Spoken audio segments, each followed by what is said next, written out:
Where do I start?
We moved into our Kentish Town flat at the start of 2015. It was February, and I know because it was the exact same time as London Fashion Week, and I slept on an Argos futon because we didn't have any furniture yet and basically lived amongst boxes. But we wanted to move that week so bad because we just wanted to get in there that it didn't really matter. We had just moved back from Brighton, where we lived after I graduated from uni for about 5 years. And towards the end, I was gagging to come back to London.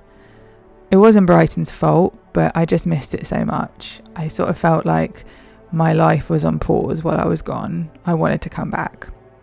We found our flat through a recommendation from a friend. It was wildly out of our budget, so it wasn't showing up on any Zoopla searches that I was doing. But I came to look at it and I loved it. And we put an offer in and we moved in. And then we stayed here for almost 8 years. It feels like this was all a million years ago, but also like it was just last week. We spent lockdown here, hearing the sirens every few minutes from ambulances going to the Royal Free Hospital. I learned how to make bread and pizza dough and bought a pasta rolling machine. I learned how to knit. We worked all hours of the day in our office and loved it most of the time. The community here was amazing and I loved the location. I love going to the Heath. I started swimming at the Ladies' Pond and I swam 60 times between May and October in 2022, which was my personal best, including that one really crazy hot day when it was 40 degrees. I read 318 books while we lived here. I loved being within walking distance to about 8 bookshops and multiple libraries. I loved being able to go to gigs and walk home, buy tickets on the day and just rock up to the venue after some drinks at home. I loved being able to visit all my favourite paintings at the National Gallery on a random grey Tuesday and walking along the river and exploring new corners I hadn't been to before. I loved the energy of London and the chaos, and even just living around the corner from Camden Market, which was chaotic always.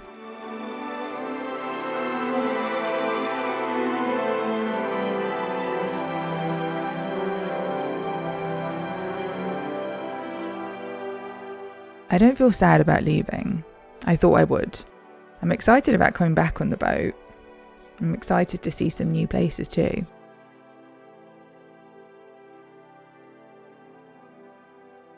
We started thinking about moving towards the end of September, and by October we had bought the boat. So everything happened quite quickly. We had just spent 2 weeks on the boat with only our bare essentials, a laptop each, 1 saucepan, our cat. And I think that helped loads in deciding what we did and didn't need to be able to kind of live happily on the boat, because you don't need much, but having the right stuff really helps. We started packing before we started moving the boat for 2 weeks, and then while we were cruising to Braunston, the flat felt very out of sight, out of mind. It just felt like very far away, and coming back at the end of that journey felt quite jarring. We started settling into the boat, and then the flat was still a disaster, so it was just kind of something that needed to be done and finished off. When we first moved into our flat, we had basically no furniture. Our landlady actually confessed recently that she thought we were weirdos because we came without any stuff. We had to go out and buy everything because we left our Brighton flat furnished. And over the years, you just accumulate stuff. It's amazing how much you kind of gather when you have the space for it. It feels like our possessions had grown to fill the space over the years. And downsizing your whole life is not a pretty process. But the excitement of being on the boat and all of this being done was what kept me going.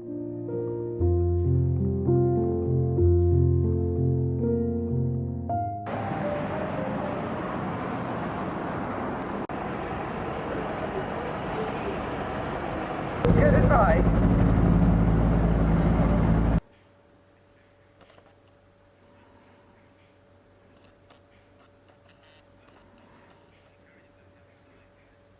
Goodbye, Pawn.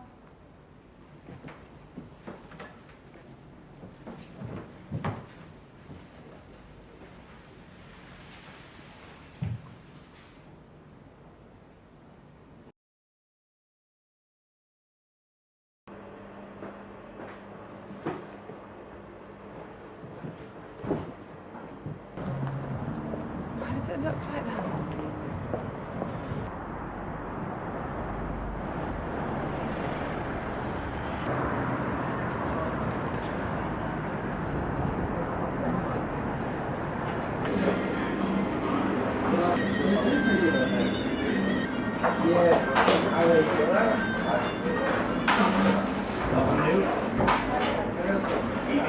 We're here at Emono in Kentish Town, which is a Kentish Town institution, and everyone loves it here. And lots of my friends actually have eaten here, but I never have. We've never been here before, so we wanted to get in there before we leave.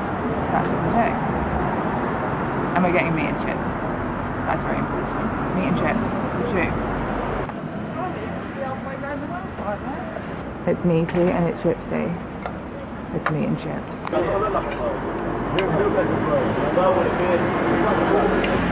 10 out of 10. Huge success.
honest. Legitimate pie and mash. No eels though. We're not that brave.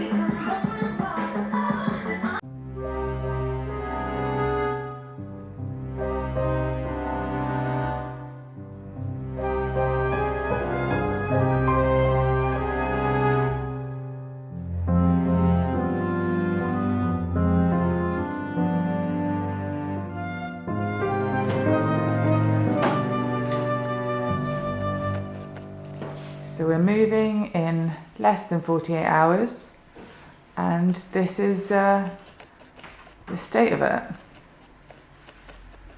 This is the situation as it stands now.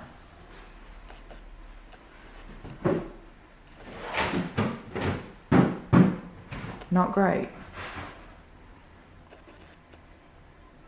Not great.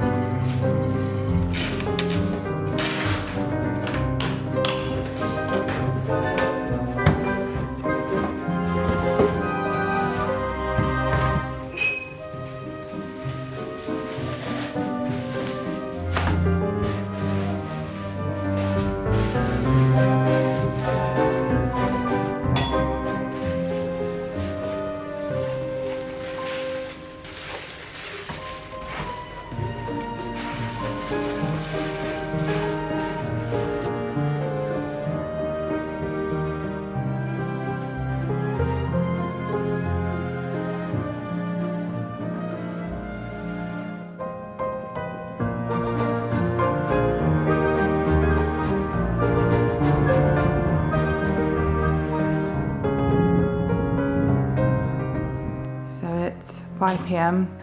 Movers are coming at 9 tomorrow morning. This stuff's kind of mostly done.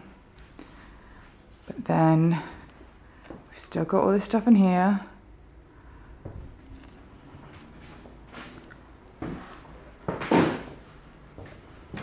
Random boxes of stuff that still need dealing with. Still random boxes of stuff lying around. Just things everywhere. Things here. Stuff in boxes, stuff out of boxes. Furniture not yet made flat. So that is a state of play at 5 p.m. 7 hours until the van gets here. Oh my god, it is. It's literally 7 hours till the van gets here. It's 1:35 a.m. This is fine. This is fine.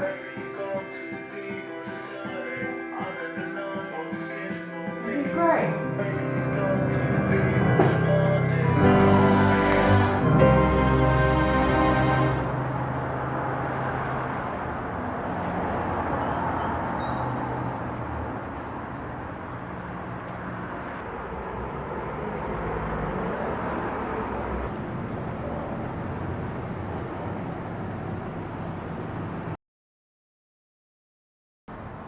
Pretty rough.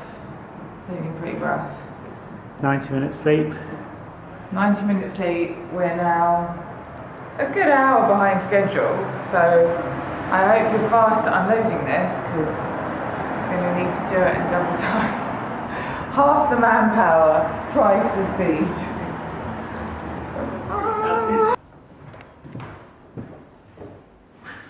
Say your last goodbye. Goodbye, flat. You might come back tomorrow. Yeah. So, you know, don't overdo it, but this is it. We will miss you, flat. I will. It looks so big, all empty, but kind of weirdly small. I don't know, feels different. It's all echoey.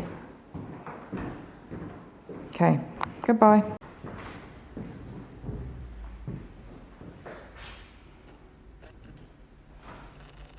Okay, it's 11:30. It's so echoey in here because it's empty now. And It hasn't sounded like this since we moved in. It's really weird. It sounds hollow.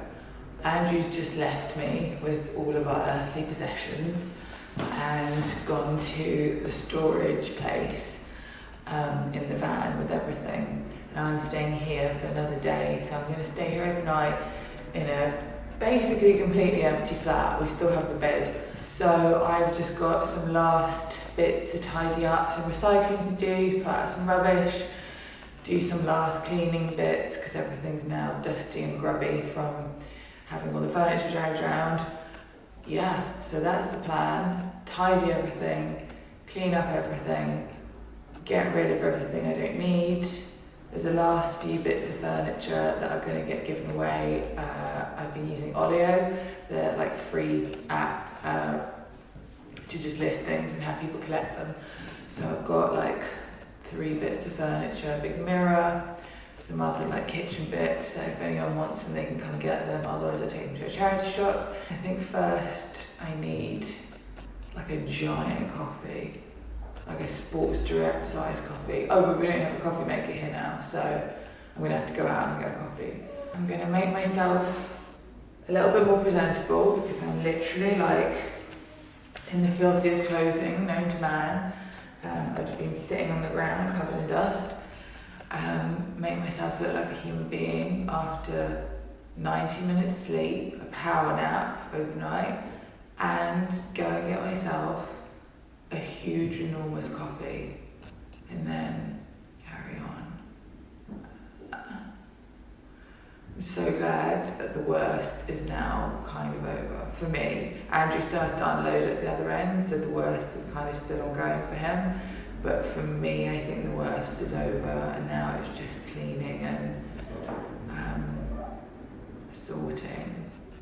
My back feels like I literally may never walk again, so I don't think I could have handled another 2 hours of unloading even if I was there. That's what it's like to be 36. I do still have a mirror, so unfortunately I can still see what an absolute wreck of a human being I look right now. So that's good.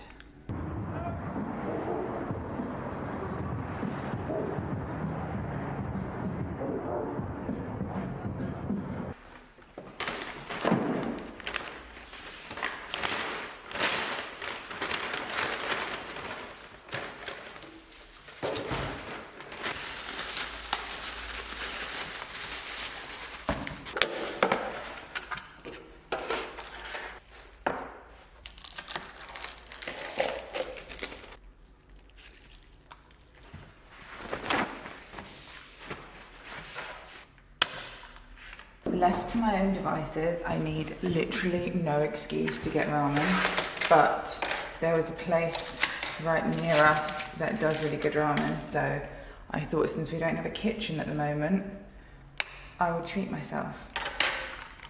And a bubble tea. So good, it's peach. It's Boxtail ramen from Ramo Ramen in Kentish Town.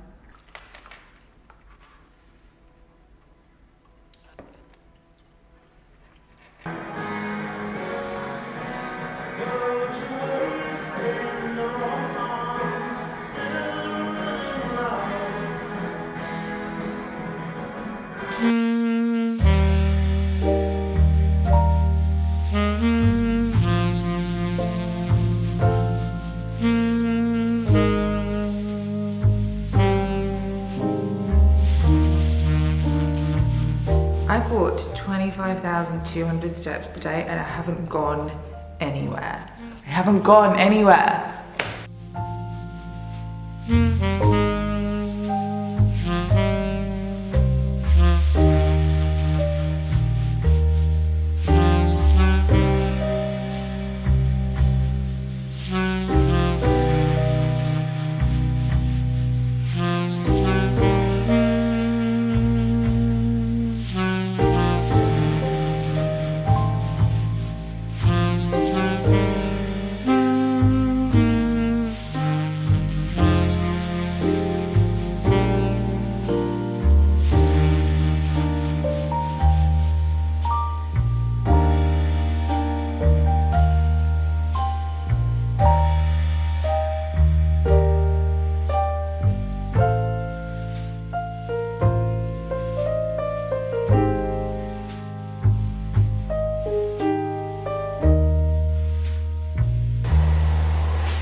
his wife's screenwriting. He We've had a writes year of marriage. Euphoria. His dad was a.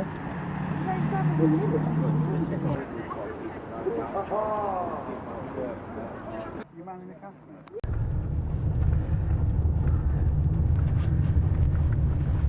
We're in Braunston. My God, it's so peaceful. We're the loudest people here. I'm so happy.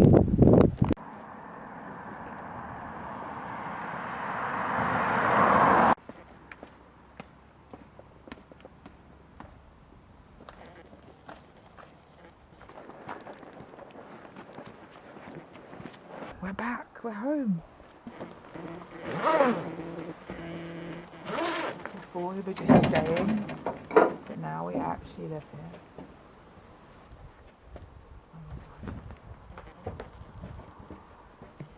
Hello. Hello. Hi. That's where I left you. Literally forgotten where everything That's literally where I left her.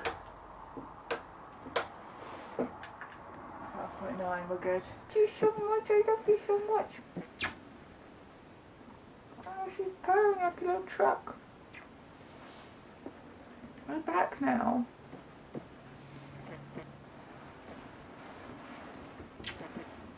We've made it. We're back on the boat and we've done it. I honestly, the last 2 days, the entire time, the only thing that kept me going was this moment. I was imagining this and like picturing at one point I'll sit down and I'll be like, we've done it, and it was really hard, but we did it. And I can't believe it's now actually real. It feels surreal that it's real because it was so fucking hard, but we've done it. So happy.